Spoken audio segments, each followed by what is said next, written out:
ნატოს სამხრეთ კავკასიის გამოყენება რუსეთთან დაპირისპირებლად სურს, აცხადებს მარია ზახაროვა. რუსეთის საგარეო საქმეთა სამინისტროს ოფიციალური წარმომადგენლის მარია ზახაროვას განცხადებით, ნატო ცდილობს სამხრეთ კავკასიის რეგიონი მოსკოვთან გეოპოლიტიკური დაპირისპირებისათვის გამოიყენოს. მისი თქმით, ალიანსი და მისი წევრები ქვეყნები წლებია ცდილობენ რეგიონში ფეხი მოიკიდონ, რათა რეგიონული ქვეყნის პოტენციალური და რესურსები კოლექტიური დასავლეთის ინტერესებში გამოიყენონ.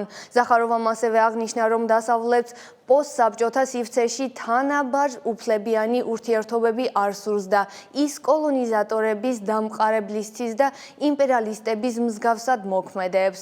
მან იმედი გამოთქვა, რომ რეგიონის ქვეყნები, მათ შორის აზერბაიჯანი და სომხეთი, გააცნობიერებენ ნატოსთან თანამშრომლობის გააღრმავებასთან დაკავშირებულ რისკებს. ზახაროვამ შეახსენა, თუ როგორ მთავრდება ის, სადაც ჩნდება ჩრდილო-ატლანტიკური ალიანსი და რომ იქ კონფრონტაცია იზრდება, სამხედრო დაძაბულობა იმატებს, მშვიდობა და სტაბილურობა კი გავიწყდებათ.